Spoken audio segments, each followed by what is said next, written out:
Brian Davis here from Spark Rental. Super glad to be with you. And we have a special treat for you today. We have Dandan Zhu with us, who retired at the tender age of 28 with real estate investments. We're doing a series of these interviews with people who either reached financial independence or retired young with real estate. Last week, we interviewed Tom Brickman. This week, Dandan Zhu. And Dandan, welcome to the show. Thank you so much for being with us today. Thank you so much for having me, Brian. Absolutely. So let's dive right in and let's rewind to the very beginning to you in your early to mid 20s. You're working a full-time job. So tell us about your life before you started investing in real estate. Yeah. So I graduated in 2009 in the middle of the recession with a finance degree. And I hated finance to begin with. So it was no problem. It was kind of perfect because I was like, I think I would suck at it and fail anyways.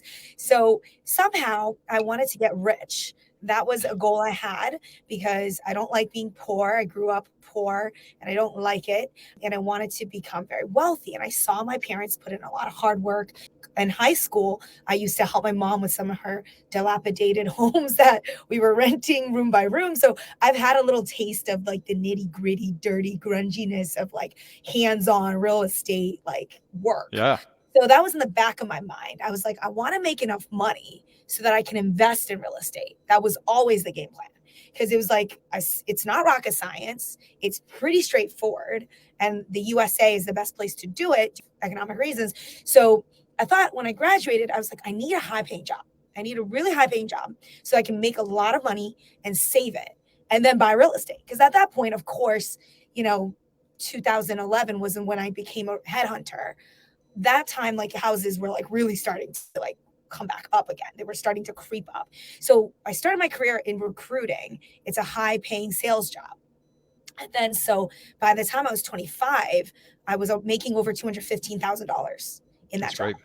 Yeah, my first year I was on a 35K base in New York City in 2011 and I house hacked, right? Because I'm like, as I might as well get some experience. And prior to even doing that, even in college, I was renting out rooms in my family's house because my Okay. parents left and I had to pay the bills. And that was what paid for our mortgage. And that's also what paid for a restaurant that I had to manage at the time. So I was doing a lot of these things. My life experiences taught me this was the way to go. So I saved my money really hard. By the time I was 23, 24, 25, I was like living very frugally, even though in year 2 of recruiting, I was already making over 130K. My first year, I ended up making about 87K. So I was saving, all of my money was going right into like stocks, equities, and like really investments because I didn't want to hold it in cash. And I was just constantly just like waiting for the real estate opportunity to come. And in 2013, I found a place that was being fully gut renovated in Prospect, Lefferts South, which is a troublesome area with a lot of like gang violence. So this is the only place I can buy because in New York City, you're not going to get anything. You can't get a condo for under $400,000. So I wanted a Right. 2-bedroom condo. I did not want a co-op. You have to really know your local markets. New York City has tons of co-ops. So co-ops are obviously a horrible investment. So condo was the way to go. And the only place I saw, I was like, there's this one building in middle of this random neighborhood that is totally getting renovated. That was the first step. So I bought that.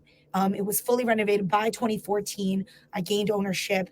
At this point, I had figured out I'm going to probably like not work for the company forever. I wanted to keep buying real estate and that would be my way out. And then so I bought another house, saved up to buy another condo. This time, Manhattan, Brooklyn, New York City is like no longer feasible. You're not going to see a single condo for even close to like 300 to 400 again. So the first one I bought for 344, 20% down, rented it out, house hacked, cut up each room, cut out the living room, furnished it, rented it out individually. So you moved into that first property and got No, oh, you did not. Okay. no, I house hacked my whole like decade from my like 23 to like 32. So I had the same apartment that I was house hacking. So I was living. So you were renting out part of it to roommates. Yeah, I was living in the same rental. So I never really encouraged living where you buy because I want other people to pay the mortgage. Right. I want them to pay the mortgage. So I rent it out. It's a 2-bedroom. I made the living room into a bedroom and I rented out the living room, rented out the bedroom, rented out the other bedroom. So I had 3 units pulling for me. And I also had my other 3-bedroom, 2-bath that I was living in, and I was renting out the 2 extra bedrooms. So that's Okay. how, like, I didn't really have to pay anything. It was just like everything was being covered. And that first deal, did you finance that with a conventional Yep. mortgage, just a conventional investment property mortgage? Yeah. I think I Okay. put down, like, I think I had to cough up like $90,000 for the down payment. I just remember it being like around 90,000, even though it should have been less, but I guess closing costs or whatever. I remember it to be around like 90,000 was what I had to put down. And my monthly carrying note was like 1,900. Okay. Yeah. So before we go any further with your real estate investments, I want to spend a moment just talking about how frugally you were living here, because this is a huge key for a lot of new investors and even experienced investors. Is just, where does that capital come from for down payments, for real estate investing, for closing costs? And at Spark Rental, we talk all of the time about house hacking and living frugally, and how to save up that money to invest, because if you don't have any cash to invest with, you're just Mhm. not going to get anywhere, right? I mean, it does take some money. So Yeah. you were house hacking as one way to save money living in expensive New York City. What would you say your monthly budget was for living on, your monthly living expenses? My house hacking price that I paid was about $300 a month. No, I mean like So your total living expenses. my total living expenses probably under, like, my car payment was like $170 with insurance would have been like maybe no more than $500. Like, I lived very cheaply. So like everything was cheap. I don't actually have the exact numbers because eventually I stopped budgeting because I just was not spending a lot anyways. Like, I never, when I went out partying, I wouldn't drink liquor, for instance. Like, when I went out to New York City to go party, I would not drink alcohol. The whole night I would just drink water. Like, maybe Well, I'll get save a a lot of soda. money that way. Yeah, like if I bought drinks, it would just be to buy drinks for other people to, like, politically, curry favor or whatever. Like, everything I did was very strategic. And like all the furniture I bought was used or borderline free. Like, I've never purchased a new mattress for myself, for instance. Like, the most expensive mattress I paid for is like the Amazon Basics for one of my rental properties. Right? Like, me personally, my mattress was, I think, was like $40. So all these things I'm like saving a lot of money on. I only bought like a few luxury items, but because I was earning such a high amount of income, like literally I was making 250,000 a year that year before, that just, I have so much money left over. I Oh was yeah. living still very carefully. And the monthly rent was the biggest cost. And because my monthly rent was $300, there's just no way you really need to budget on that. Because I'm making like 5 figures a month and I'm living off of $300 a month. I don't dye my hair. Dyeing my hair, it's black because I'm too cheap to dye it. Like, I don't even I go to the salon once a year. Like, I get a haircut once a year. Like, just these little decisions that you make, like, I'll be so obsessed with saving money that sometimes I'll be obsessing at TJ Maxx, walking around in circles over like $2. Like, it's like kind of a compulsion, like at this point. And like now I'm actually like a millionaire, and it's really Yeah. horrible still because some days I literally get sucked into just like arguing about $10, arguing about $5. It's just like it's a compulsion, like I said, and it never really goes away, especially if you're in real estate, because you're always looking to decrease your costs, always looking to decrease your costs, Oh, you negotiate. always want to do that next deal.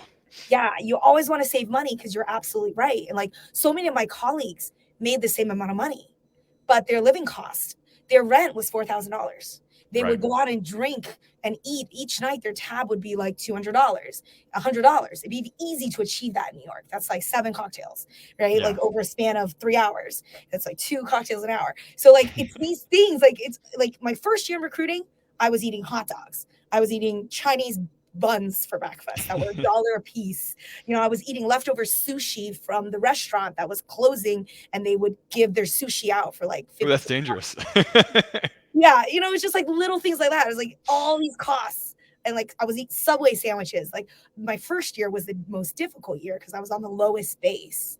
But then once I started making like over 6 figures, it was a high enough money that like I could still live comfortably. Again, having house hacked, that Yeah. was really it. Like, just not having rental cost essentially. All right. Well, so tell us about how you scaled up after that first deal, Yeah, and how your investing strategy changed over yeah. time. So that first deal was just a condo. It had extremely low monthly returns. And same with the second property I bought in 2015 in Jersey City, another two-bedroom condo. At that point, I started having this, 10% rule that everybody follows.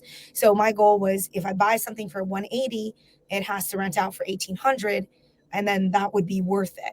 So it was a short sale. They would listed it for like 135 or something. So a bunch of people bid on it and I bid the most because I was like, I know it rents for 1800, so I'm willing to pay 180. Like that's fair to me. So I ended up winning the deal, rented it out, was making $400 a month. Again, very chump change, not really good. And condos really don't yield that much. Obviously, me being in the tri state, there's only so much to do as a young investor, relatively junior and self directed investing, where I was really waiting for the appreciation. That was what I wanted. So then I quit my job in 2016 because at that point, the housing market had jumped up so much that Brooklyn condo in 2016 January, I actually was dating a guy who we broke up very soon, but he was like, you should sell. His family's in real estate. He's like, this is a peak. You should sell. And so actually, relationship didn't work out, but the advice was good. So I sold it and it was sold for $615,000. At that point, it was 2 years, so I could do a 1031. Yeah. So you made Yeah, $215,000 in equity in just 2 years on that Brooklyn condo. more than that, $270,000 in equity That's in great. 2 years. Yeah, off of a $90,000 investment. So 90,000. That was so your second property, No, or no, that was the first. your $90,000 cash investment. Yep, Yeah. I got my 90,000 back, and I got my 271. So now I Right. have 300 something. So now for one Brooklyn condo in a location that still today you don't get much of a spread. Today, if you were to buy that same condo, it might be 600,000. Like that area has not gone anywhere. It's still the same as it was in 2016. So I sold at really the best time. Okay. And 2016, it was like you'd be stupid not to get that money out, right? Because it's like $300,000. Like freaking take it out and put it somewhere else. Like New York, I'm getting like nothing on the rental. I'm like barely making any money on Yeah. the Yields in New York City are notoriously bad. terrible, terrible. And so I knew it was the appreciation play, right? So we got that money out, and then I got two homes in Baltimore because Okay. at that point it was like where the worst press is where I'm going to get the best deal. And in 2016, it was Baltimore. Baltimore was having some really awful press. So I was Still like, well, are. still I'm are, from Baltimore. still one of the best places to invest, but not anymore from an Airbnb perspective, which is eventually where I kind of turned to. So at the time, though, I didn't understand Airbnbs. I was still like traditional, long term, 20% down, that kind of thing. But with that first condo being sold, now I have this 300 some thousand, and I also need to take out some debt because of the 1031 rules. I have to exceed $615,000, right? Whatever you leave behind is whatever you have to replace, if not exceed, in a 1031 exchange to get the full exchange benefits. So Right. I ended up getting those two one was a single family home, one was a two family home, and then also another condo in Massachusetts. Because at this point, I have a formula.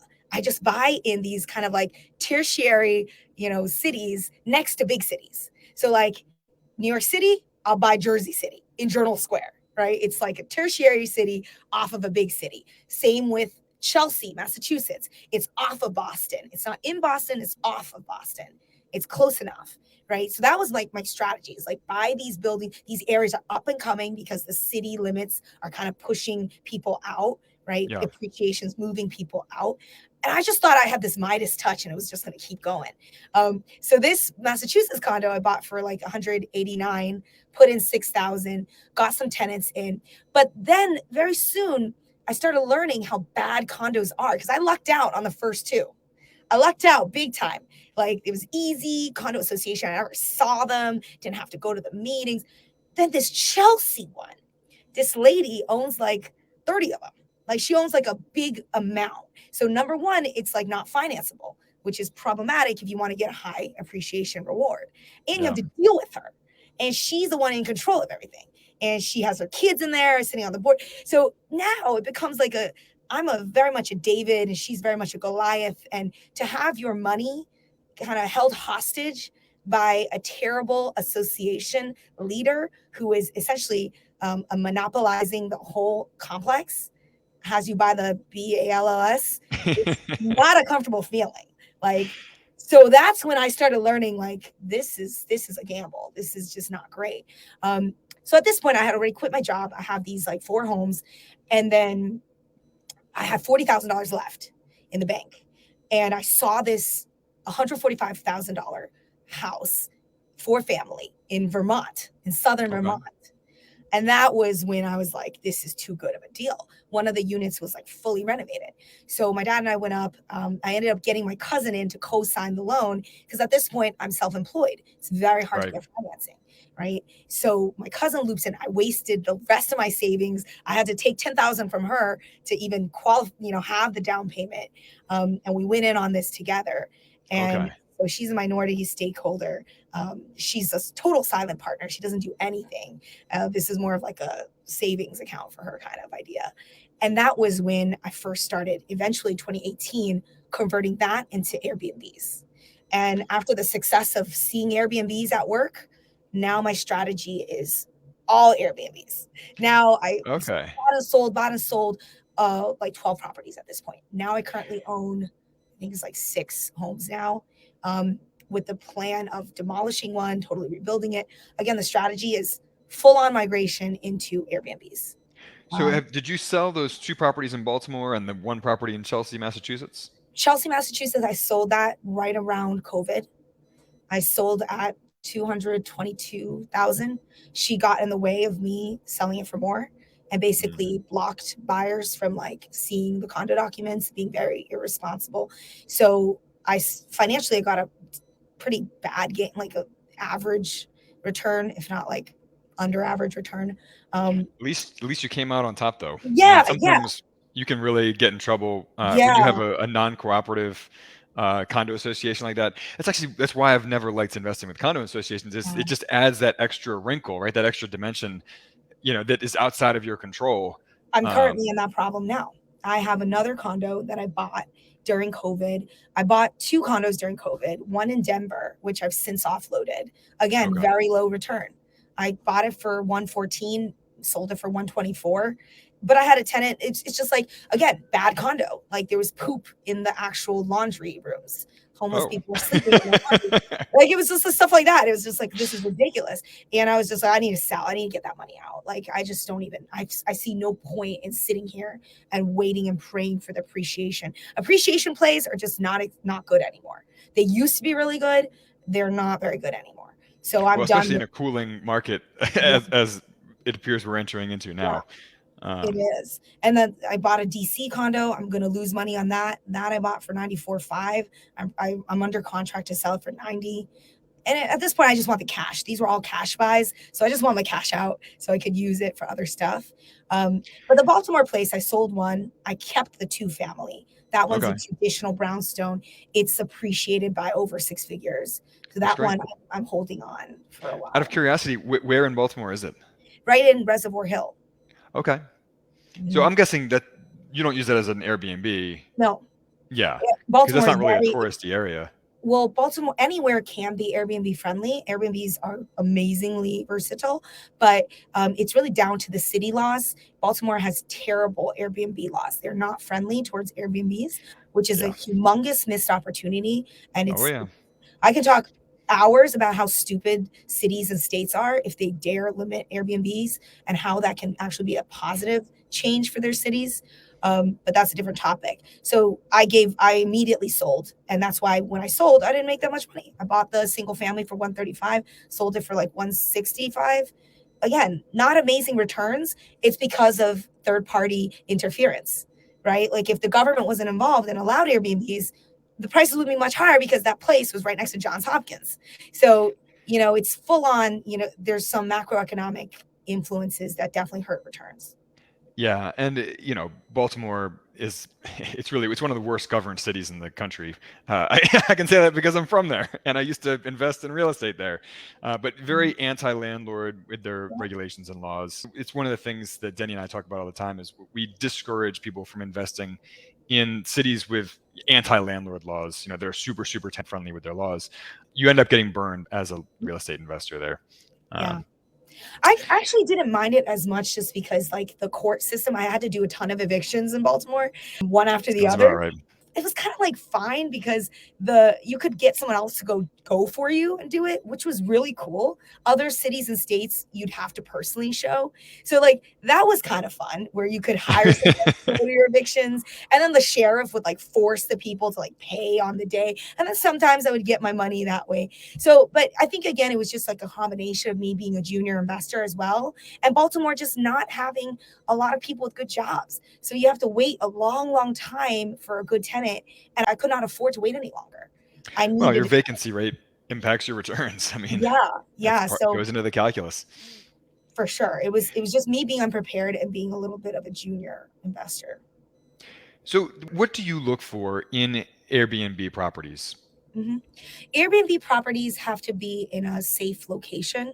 So it has to be in a well presented street and area. I think for you have to decide how much money do you want to spend and what kind of returns do you want, and then kind of work backwards and look at which markets yield what. Because like, for instance, Long Island, you can get like $500-600 a night, but like you have to do the math. Like, can I afford an $800,000 to $1 million home to get those returns? Right. So for me, I'm a cheap investor. I like investing in homes that are maybe cash buys for under 150. Right. So for a long time, I was like Atlantic City. That is where it's at. I still stand by that. Atlantic City is a fantastic place to invest in Airbnbs. Not that I do You've it. had good yields there. I have not personally, but I have looked into the market. I wanted to. I tried multiple times, but one deal fell through. Seller got greedy. Another deal, I was outbid. And it just hasn't worked out. And I just happened to use that money instead on a lake house in Albany, like west of Albany. And that was just an opportunistic buy. Like, I'm always looking at like real estate prices, like which place has houses for under 200 grand that are good. And then also just check out like what are the Airbnb rates around that area. If your property is cheap, you can never lose because you're already at the bottom.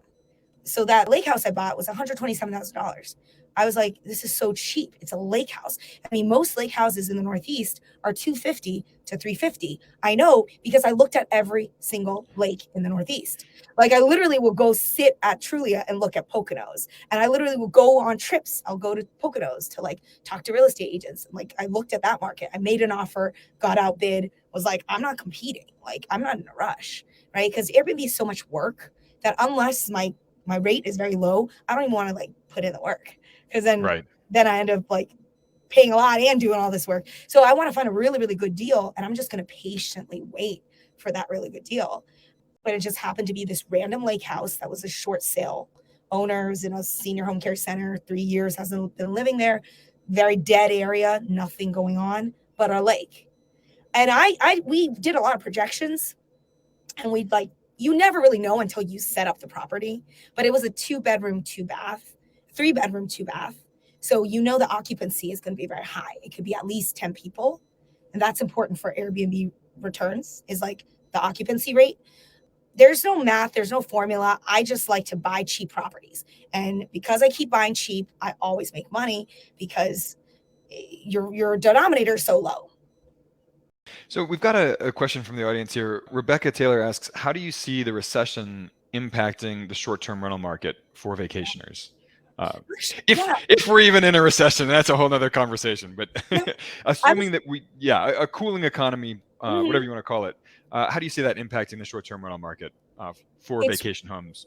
It's really bad if you have $1 million house in Long Island.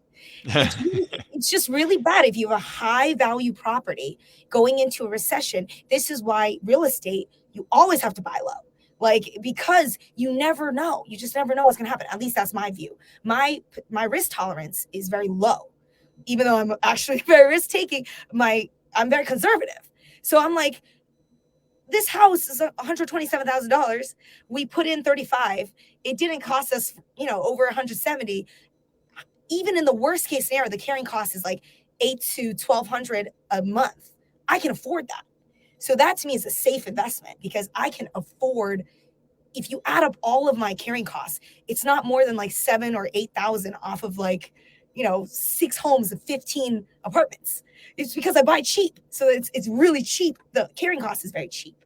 And when you have a cheap carrying cost, you never have to worry about the economy because you can literally have it sit vacant. So you have to be in a very financially positive situation where you have a good income coming in. That's your real safety net, is still having some other hustle. That's what I learned from real estate. You cannot survive off of real estate alone. You just never can, because a roof will cost you 15,000. Like this will cost you that. That will cost you that. It comes at you from nowhere. If you don't have like a good day job, like a good full-time hustle, real estate becomes, that's what I personally experienced when I was 28, when I had 4 properties and evictions. It was like I was living in debt. It's not enough. So anyways, back to your question about short-term rental. If your rate is really low, your carrying cost is really low, you can drop your price. You can drop your price. You can drop your nightly rates. You can do long-term rentals. So that's been good. I've had long-term people come in, and that was the 4 family. So one unit's like 2,000. The other one's also like 2,100. So right there, the mortgage is 1,300. So already you buy properties that are so good that no matter what happens, you're insulated. Right, you have enough meat on the bone that you can drop your rental rates and still come out cash flow positive. And to your point about lower cost properties, when you enter a recession, some people are no longer going to be able to afford the high end properties, right? So where do they go? They don't move out to the street; they move into more affordable housing. And in the case of rental or vacation rentals, maybe they stay in more affordable places to rent, maybe Airbnbs instead of hotels, right? Or maybe more affordable Airbnbs, more affordable lake houses rather than the ritzier stuff. No. I will say it is scary because I am seeing an uptick in applicants on Airbnb guests. You have to be very careful as an Airbnb operator today because there are a lot of scammers who want to like potentially squat. So this is definitely happening right now where people are like, hey, this happened to me. I would love to stay. Like, I got hurt many times as a junior investor being a bleeding heart. You cannot be a bleeding heart in the landlord business. Like the weirder the sob story, the more it's believable and the tenants know it. So they'll just tell you the most heart-wrenching, saddest stories. One lady told me that she lived in a satanic building that was haunted and the baby was murdered there and she's having nightmares. And please, please, please, can I help her? And I fell for it. And she squatted and lived in my house for a couple months until I got her out. And she threatened to kill me with the gun. Like, it's just stuff like this that like Airbnbs, you have to be very careful to charge them a high deposit. That's how you prevent that. Because if they're like a 0 review, it doesn't mean that they're a bad tenant. It just means you need to ask them for a high deposit. Even if they have reviews for long-term stays, I ask for $1,000 deposit, really just to test if they have the money. And if they do, then it's usually like, okay. But again, it's like you're spinning the wheel every time because you never know, come their checkout date, are they really going to be gone? Like, you're a little bit nervous. So I think it's a very dangerous time for Airbnb operators to be wowed by short-term, long-term stays, where it's like 1 month long-term stay, it's like X dollars. Be careful to like really look into the guest a little bit more because there have been an uptick in this behavior. And depending on your state and local laws, they qualify as a tenant at a certain point instead of a guest and have to be evicted instead of removed as a trespasser. So you have to be careful about that with long-term stays. If it happens, I'm going to buy a gun and I'm sorry. I'm going to do. And I've heard a lot of my Airbnb friends say this. They're like, if it happens to me, we're going to buy guns. We're going to show up with the whole crew. Like, we don't give a crap. Because, the government's not going to help you with this. Like, I don't know. I don't know what's going to happen. I hope to God it never happens to me. But if it does, I don't know what I'm going to do, Brian. You might see me in the front page news. Yeah, no, I've been burned a bunch of times as well by sob stories. And, at a certain point, you just realize as a real estate investor and as a landlord that you need to operate completely as a business, zero emotion. I mean, you need to operate like the bank, basically. If someone's late, they get the notice. they're out, with due process, of course. But that due process takes a long time. As you know from filing evictions, I mean, in some areas like Baltimore, it can take many months to get rid of bad tenants. And anyway, that's a whole nother, The tangent to go joys of down. real estate investing that they don't tell you. Exactly. So Rebecca has a follow-up question. Do you still have a day job other than real estate? Because we talked about how you retired from your day job years ago, but my understanding is that you have launched a new business for yourself. Yeah. Uh, Yeah. So in 2018, I had already retired for 2 years. At this point, real estate, I didn't want to sell any of my properties. And I had like a million plus in if you add up everything. I could have done that, but I don't want to sell. And I need real estate is all stuck, right? All your money's very stuck. non-liquid. Yeah, it's not liquid at all, and you don't want to borrow against yourself to like live. So I have very high financial goals. Like a lot of people, I think when they do the FIRE thing, I heard about FIRE, financial independence, retire early. I heard about it, and I'm like, a lot of people doing that game, they're happy with like less than $1 million like net worth, and they don't want 10 million, they don't want 20 million. But I Right, personally, lean fire, yeah, I want big fire. I want like boss fat fire. fire. I want fat fire, right? So I'm Me too. yeah, I was like, hey, I was like, let me see what retirement looks like. And to be honest, I missed recruiting. I love recruiting. I'm very good at it. It's a passion and it prints money. Like if you're a good headhunter and you know how to do it, it prints. I'm 5 figures a deal, right? So I was like randomly prospected by one of my old colleagues who was like, you know what needs a recruiter? Recruiters. Like actually recruitment agencies, they need headhunters because there's nobody that understands the business enough to like recruit qualified headhunters to move agencies. So I started my recruiting business in 2018.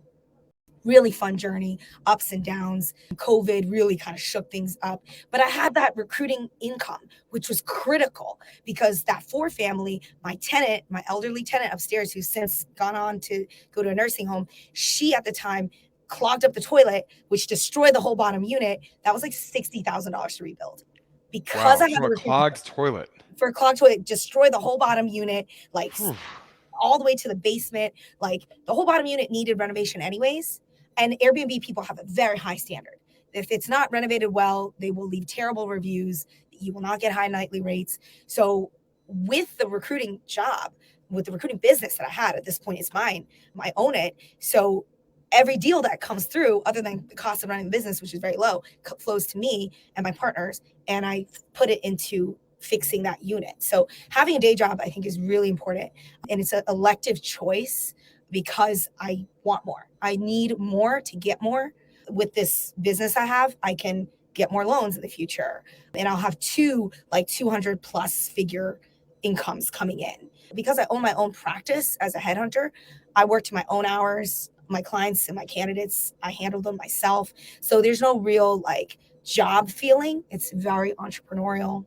I have a whole course on recruiting, recruiterprep.com. We released that as well. So I have multiple business. I'm going to set up trainings. I'm going to set training revenue streams, so I'm just getting started. Recruiting and real estate is the foundation, both of these disparate business entities. And then I'm going to add on training and coaching on top of that. My goal is to get very, very rich. Well, you are clearly on your way.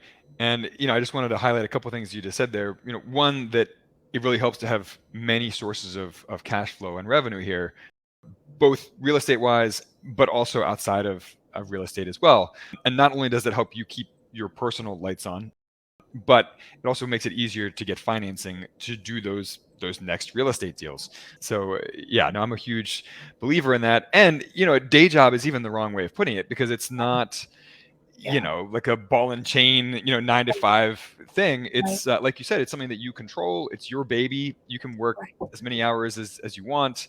It's a model that Denny and I follow as well. We have a business, but we get to also invest in real estate, and we get to work as many hours as we want on Spark Rental, and it doesn't feel like we are tied down with it. It's fun. Yeah. So the image I want to be the image I have is like one hand washes the other, right? You have real estate, you have something else. It could be computer programmer. Like I know other real estate investors who are like literal like, Java developers or like compute technologists and they invest in real estate. Like it's just you need something. If you want to play and keep playing, you need more money. And unless you're going to go and syndicate and ask other people for money, you have to make it yourself. So there has to be some other thing you do to like keep that tap going so you can build that snowball effect. A lot of recruiters are in real estate because it's the same skill set. It's people, it's challenging business conversations. So there's actually quite a few other headhunters who hit me up and they're like, oh, I'm also in real estate. I also have a few properties. They mostly do long-term rentals, but I also have a client of mine, she does Airbnbs. So she has a recruitment practice, a legal recruitment business. She's self-employed. She has some people working for her, and she has very nice, really nice Airbnbs, like luxury lake houses and cabins. And so there's a lot of people out there doing this. Yeah, no, they are totally complementary skill sets and complementary as far as bringing in revenue, like you said. I mean, actually, as a little side gig for fun on the side, I do freelance writing and stuff. Yeah. So, but it all reinforces each other. And, at the risk of using like corporate speak, I mean, there's synergy there in, all of these different sources of funds and revenue all reinforcing each other. Totally. Well, Dandan, I want to be respectful of your time. We've taken up a lot of your time today, but where can people connect with you? If they want to learn more about you, what you're doing real estate wise, what you're doing recruiting and headhunting wise, where can people connect with you? The best is just to follow my website, dandanzhu.com. There you'll have all the access to like the different social media links. I haven't put out a real estate course yet, but it's on the to-do. But on LinkedIn and also on my website, I do post a lot about real estate and recruiting and other stuff like personal stuff. And there's just a lot of information that I pump out daily. I write daily. Writing, to your point, is such a great skill as a business person. So I like to just put out as much content as I can. I also have a podcast, DG Recruit Podcast, and I also have another podcast, Daily Dandan Podcast. I don't really do that one anymore, but there's enough on there with real estate, with like life, success, money, whatever have you, basically covering everything we talked about today. Oh, that's great. And we'll link to dandanzhu.com in the comments as well. Well, Dandan, thank you so much for your time today. We really appreciate it. And stay in touch. Keep us posted on your next projects. And we'll have to bring you back on the podcast sometime soon to hear about what happens next. Thank you so much for having me, Brian. All right, guys. Well, we will see you next Tuesday at 2 o'clock Eastern. In the meantime, stay in touch. Let us know what you want to hear about. And we will catch you on the flip side.